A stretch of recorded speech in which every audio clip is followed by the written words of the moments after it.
Welcome into the auction strategy session. My name is Colm Kelly. We're going to go through some auction topics suggested by listeners, as well as a draft that I have done very recently in the Kings Classic, where I drafted against some other people from around the fantasy football community. So we go through some of the results of that, some of the strategies that I had heading in, how that draft played out, and much, much more.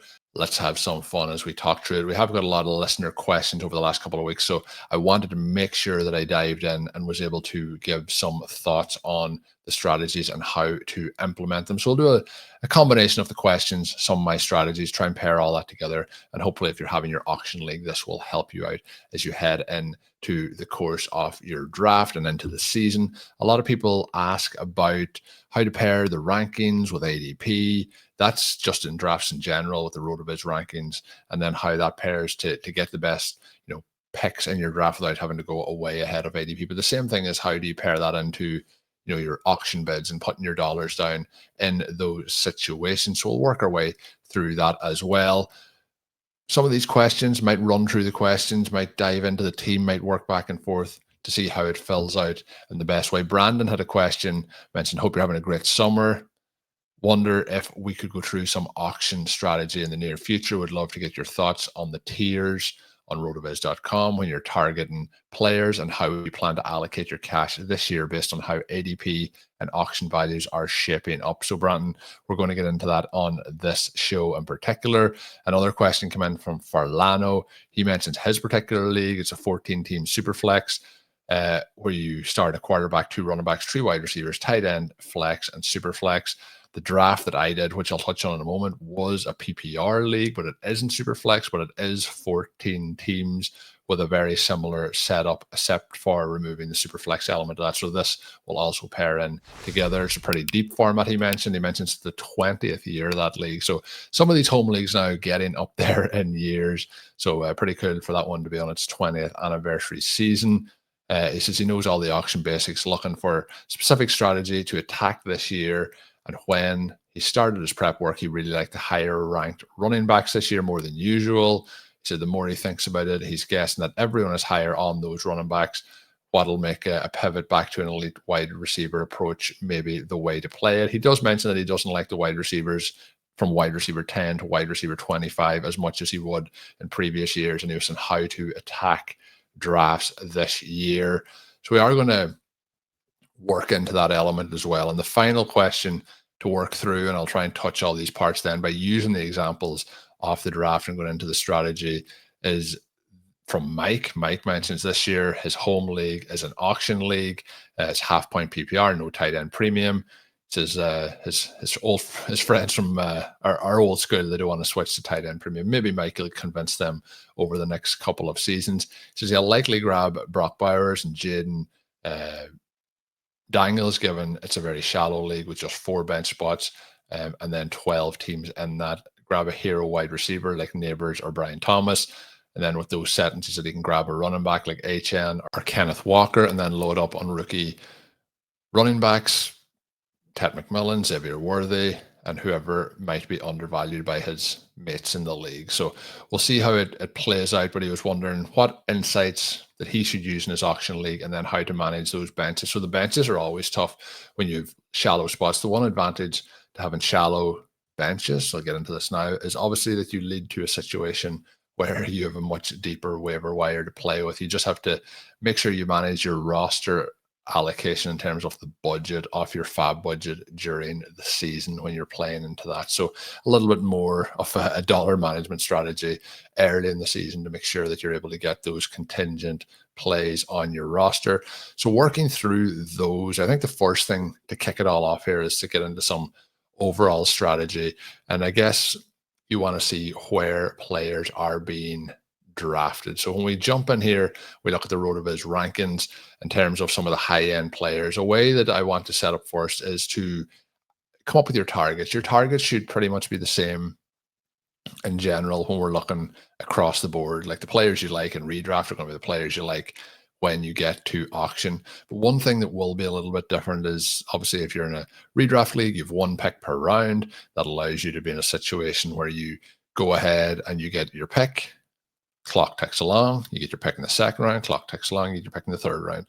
when you come to this, you can dive in and be able to, spend all your money and get multiple first round picks, for example, and then really try and fill it out with basically, 15th through 20th round picks to fill that out at the end. So there is a number of ways you can do it. You can do, stars and scrubs. You can do a pretty balanced approach. You can do a mixture of both. And when I talk about mine in a moment, wasn't necessarily the strategy I had gone in, but it kind of was a case where it ended up, a couple of those elite players, some balance in the middle, and then some cheaper players towards the end to fill out that roster. So we'll talk about that in just a little moment.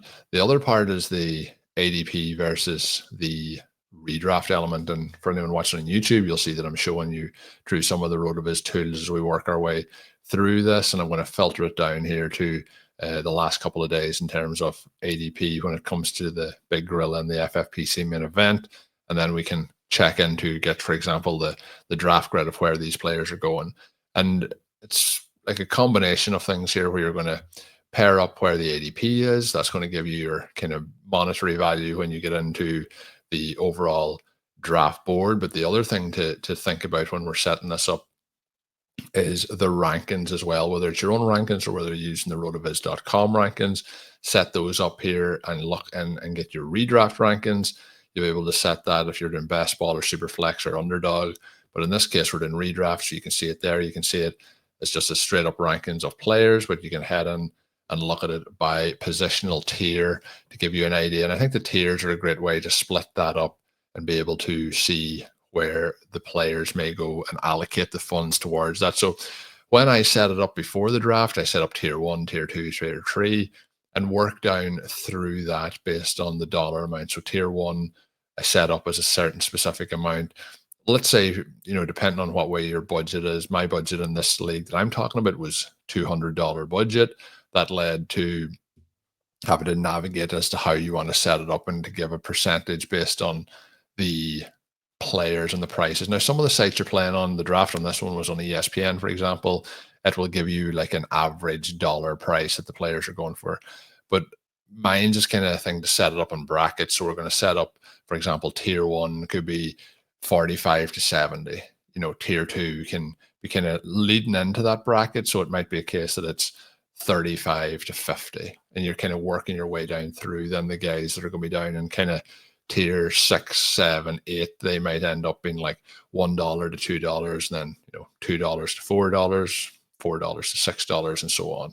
You're given the allocation that way. But I'd be doing it by the tiers. But the one thing that you also want to pair in is to look back over at the ADP and to be able to see, for example, when I share the draft grid based on the rankings, it's going to look very much different to when we look over at the draft grid based on the ADP. And that's because some of the players, Sean, for example, on rotoviz.com has ranked higher.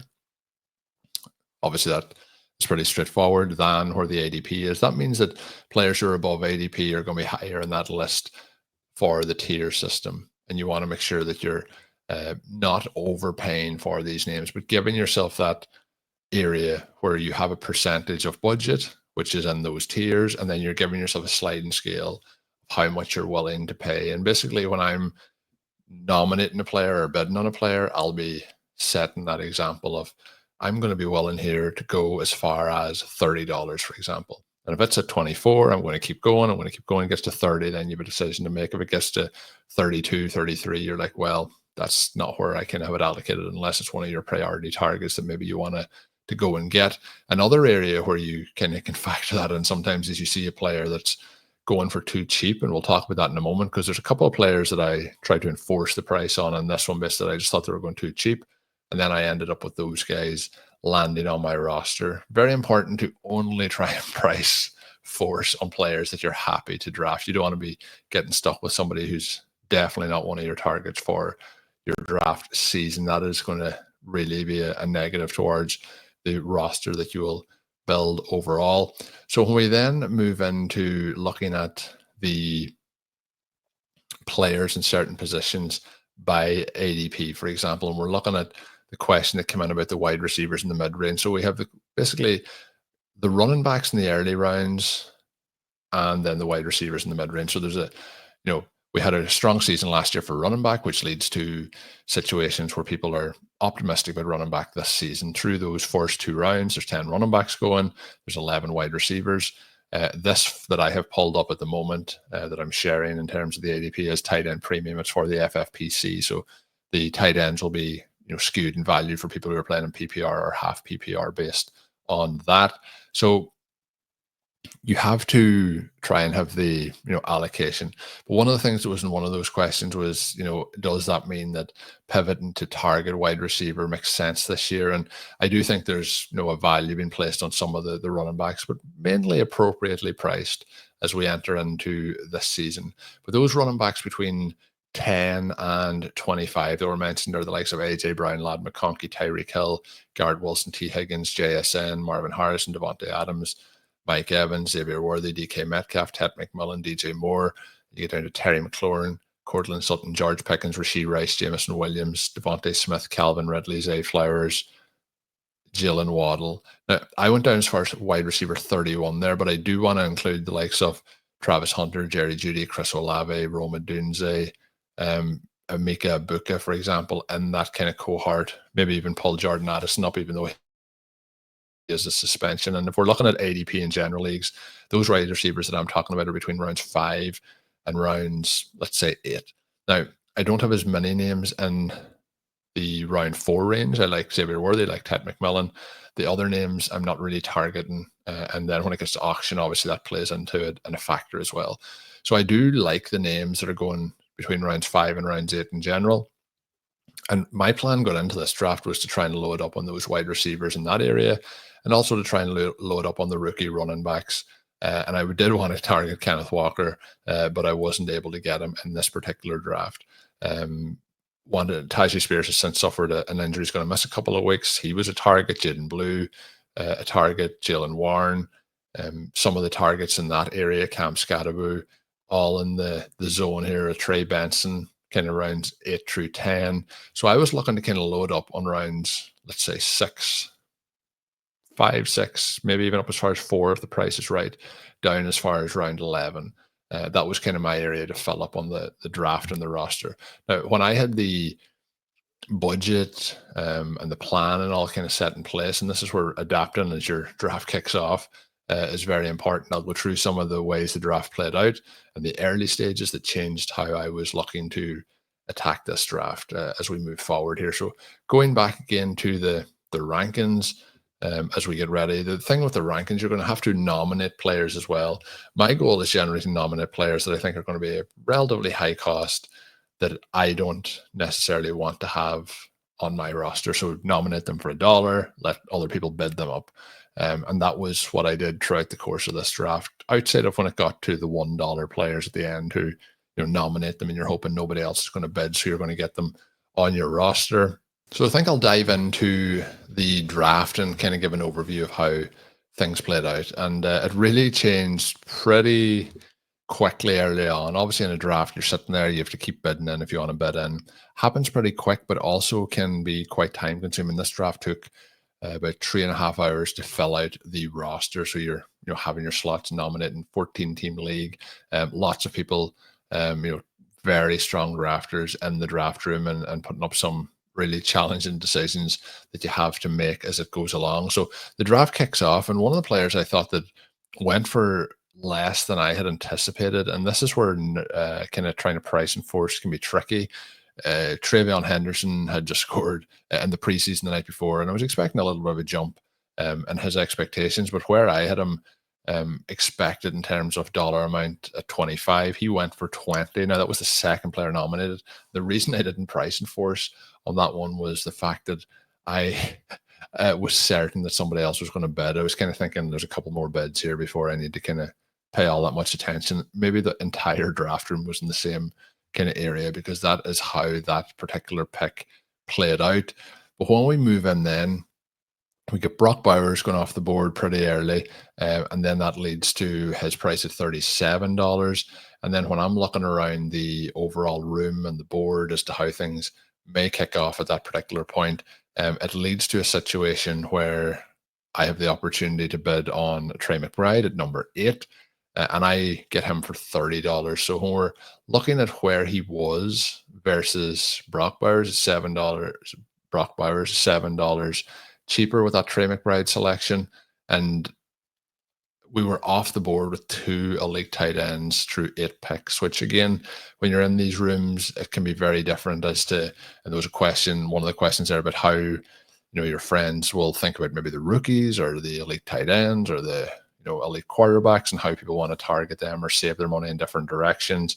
The other area that then changed very quickly was we had, like, through these opening picks, Saquon Barkley went for $62 to kick things off. But then we looked through. Jamar Chase was the third player nominated, $62. Christian McCaffrey was the seventh player at $48. Derrick Henry, $43, the 10th player off the board. Jamar Gibbs went for $60, fourth player off the board. And that's the other thing with the strategy is sometimes this kicks off and players are going for a lot of money. So you get Brock Bowers off the board and, it's 37, then Trey McBride 30, but sometimes that drops off pretty quickly and players can get very cheap very quick. So one of the things that I was looking at with the next player that I got was Justin Jefferson. He was the 11th pick. I paid $55 for him. Jamar Chase, who I mentioned, went for $62. So even with the, hamstring concerns, I thought that that was still an appropriate price for Justin Jefferson at the 11th pick. But to my chagrin, one pick later, Malik Neighbors went for $45. I thought that was an absolute steal in this particular format. So it's a case of players are going to be different in value. But for example, AJ Brown went for $42 to the same team. So these things can change very, very quickly in terms of if somebody doesn't make a bid. Lad McConkey went for 36. I thought was a very good value. That was a pick 34. Another player kind of in that range, if we're looking through it, like George Kittle would have been a target for me if I hadn't have got Trey McBride already at that particular point. He goes off the board for $23 against $7 less than I paid, so 14 less than Brock Bowers. But if you're looking at where in PPR leagues they would go, that would kind of be yet again appropriately priced as we look through them. The first player I nominated then was Josh Jacobs. He went at number 9. It was one pick after I took Trey McBride. Josh Jacobs for $33. So I thought that was a good amount of somebody else's budget that was used on a player that I wasn't going to target for this. So through 2 picks, I had Justin Jefferson and Trey McBride for $85 of a $200 budget. I did mention some of the players and the wide receivers that went around that time.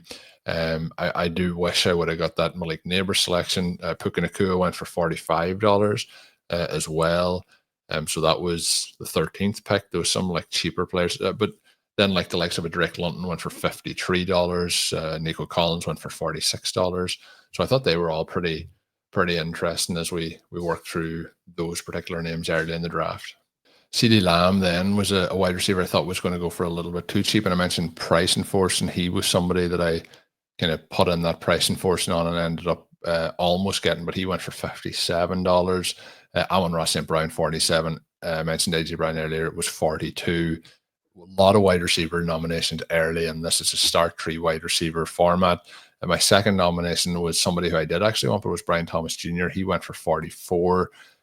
Felt he probably should have went for a little bit more. And again, I had got 2 players so early. I was trying to bump these prices up and keep people in check, but at the same time, I was conscious of total budget allocation for the entire draft. The next player I nominated then was James Cook. That was at pick number 37. He went for $31. T. Higgins, $30 at pick 45. The next player, though, that I did try and enforce the price on, when we look at who went off the board in terms of the QBs, the first quarterback that was paid up for was Lamar Jackson. He went for $30. And then in this particular draft, I was able to pick up a pick number 46, Jaden Daniels, for $21. I thought the $9 discount was really worth it. The one pick I was extremely disappointed by in this one, Xavier Worthy at pick number 48 went for $19. And as I was bidding up, I actually had an internet outage for that particular pick. He went for $19. I thought that was one of the biggest bargains of the entire draft. So that was disappointing. I mentioned that I did want Kenneth Walker, so I did nominate him. You don't want to just like be obvious that you're nominating players that you only don't want to get in your roster, but he went for $36. I was disappointed not to be able to get him there on the roster, but that was a case of when I kicked this draft off, I had half my budget basically spent on three players in Jaden Daniels, Justin Jefferson, and Trey McBride. So a little bit of a technically, I think you'd call it kind of a stars and scrubs lineup because the next most expensive player was $22. That was Devontae Smith. When I selected him at pick 86, but Colson Loveland I was able to get for $7. Matthew Golden $9. Ja'Cory Crosby Merritt for $5. Cam Scadaboo $8. Tucker Kraft $5. Then we get Cedric Tillman $8. Pat Bryant $3. Tootin $5. Justice Hill $3, Jalen Coker $2, Jaquez Hunter $3 to work out my entire budget. And when we look at those names, I was kind of going for a lot of the guys that are either rookies or players that I think could have potential breakouts. I guess Justice Hill was a player I thought has kind of a relatively safe PPR floor that can give me some running back points at that early point of the season. So overall, to get the three top end guys, Trey McBride, Justin Jefferson, and Jaden Daniels, I really like what we were able to put together in terms of an overall team here when we look through the players that were able to be added. My intention, though, as I mentioned, wasn't how this played out, because if we look at the rankings, I mentioned like Devontae Smith would fit into that. Travis Hunter would fit into that. Maybe even Colson Loveland, you could say, would fit into that. Matthew Golden, they're all in that range. Outside of Devontae Smith, who was $22, the rest of them are all 12 or below. So you can really like fill out your roster with a lot of those kind of $12 to $20 players, let's say. And like, I have the likes of Jalen Coker on this team, Pat Bryant. You might be able to go and elevate that into trying to get, like if we're looking here at some other names that would be interesting, like Jameson Williams was $15. I'm going to scroll down here some of the other teams and how their players, like Jerry Jeudy was $14. Zay Flowers was $25, a little bit more expensive than that, in that same tier. Jaden Higgins, $9, very interesting player for me. Calvin Ridley, a lot of people like for this season, $21. T. Higgins did go for $30, where you get like JSN $25, even like that's a third round pick by ADP. Ted McMillan $26, George Pickens $22.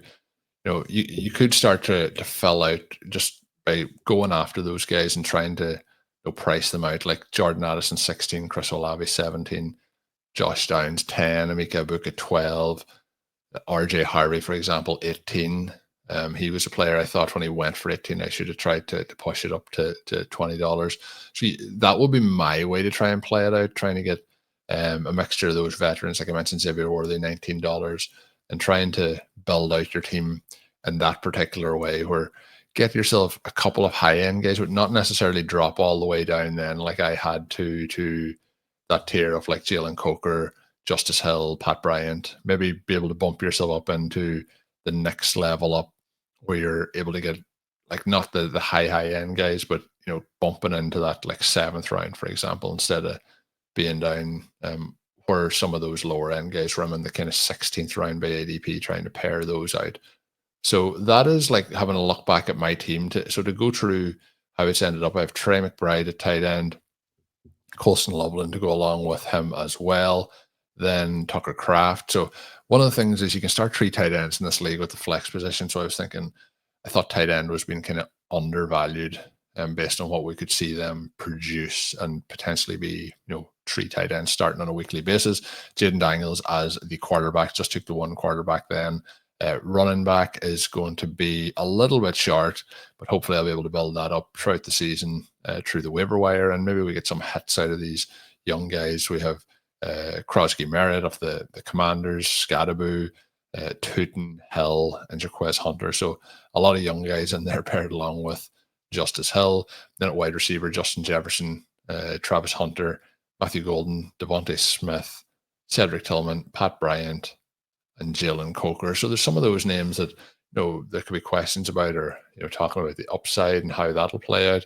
But I like the mix and the blend of kind of set points plus potential to really outperform what you paid for them in this particular draft. So you then have your waiver wires and so on throughout the course of the season to try and balance out the rest of it. We all know those sorts of things. But the majority of the questions that do come in tend to be around how to set up your targets, how to set up your plan. And I would be doing a combination of looking at your draft board.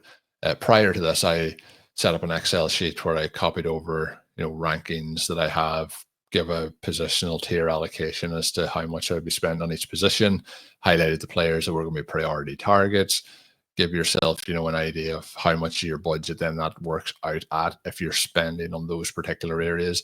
The key is then you go into your draft, you have to adapt as to how the draft then plays out in the draft room, because every one of them is going to be different. And like I said, I paid 55 for Jefferson, and Neighbors went for 45. After that, if you ask me which one would I rant at those costs, I would certainly take Malik Neighbors for the $10 less to be able to allocate somewhere else. But that's the thing that you don't know. Sometimes you go in and you bid early and you get a discount. Sometimes you wait late, nobody else has any money left, and then you can enforce those prices and be able to get some of those names very easy.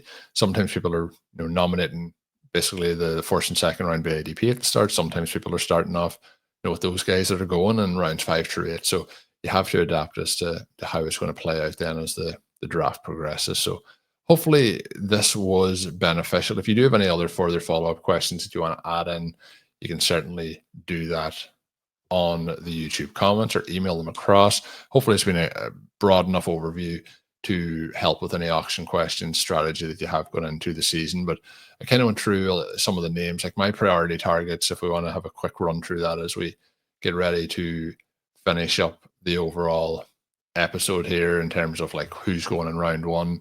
Pretty much all the wide receivers in round 1 would be prioritizing Brock Bowers, Trey McBride, George Kittle at tight end throughout your pricing structure.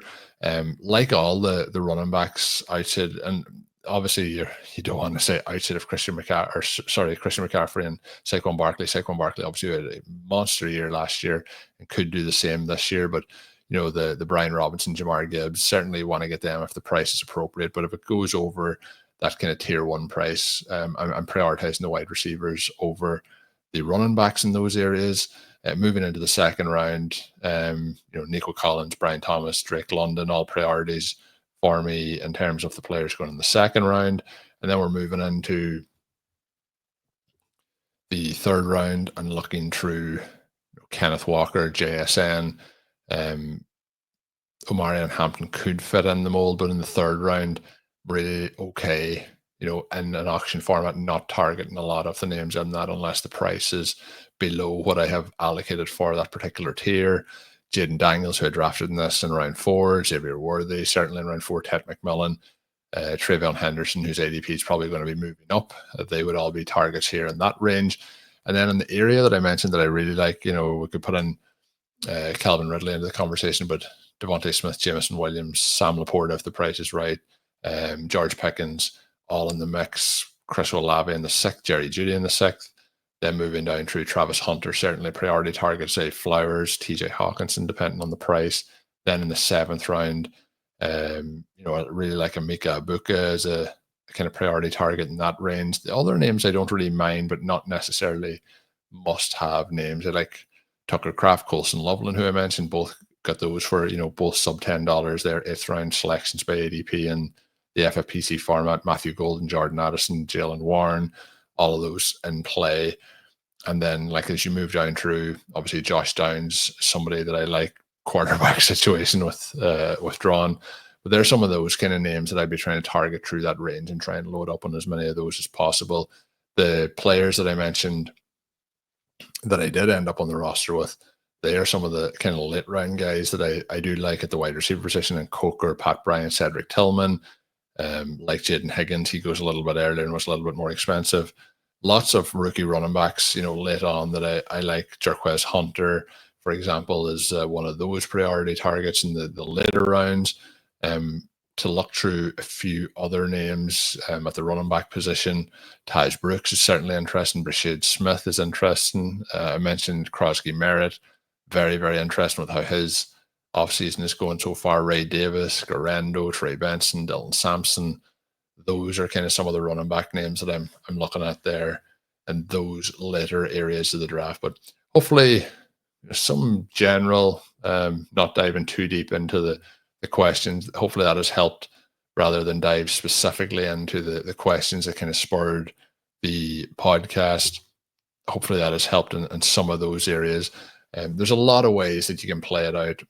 If you want to target the running backs early, you just need to have a plan as to what you're going to do at the other positions. Always plotted out.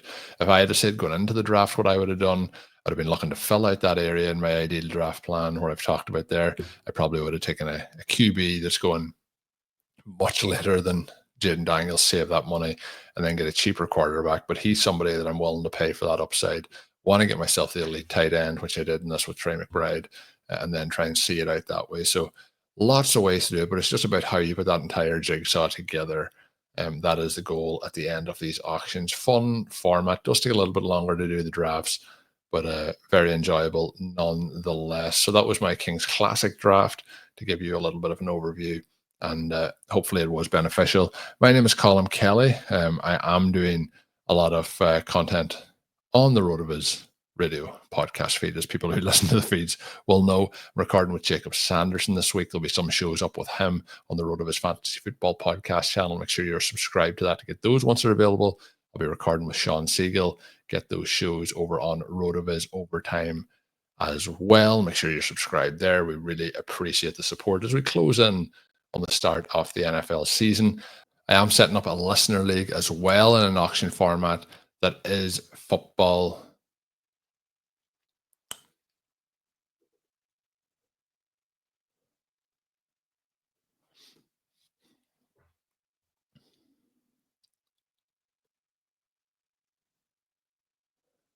I am setting up a listener league as well for franchise league football. I did a show last week with Renee Miller where we talked through that auction style keeper format, which I think people would really enjoy if you want to check out that episode of the podcast. But I am setting up that where it'll be myself, Renee, and Kevin Safranik drafting against some listeners.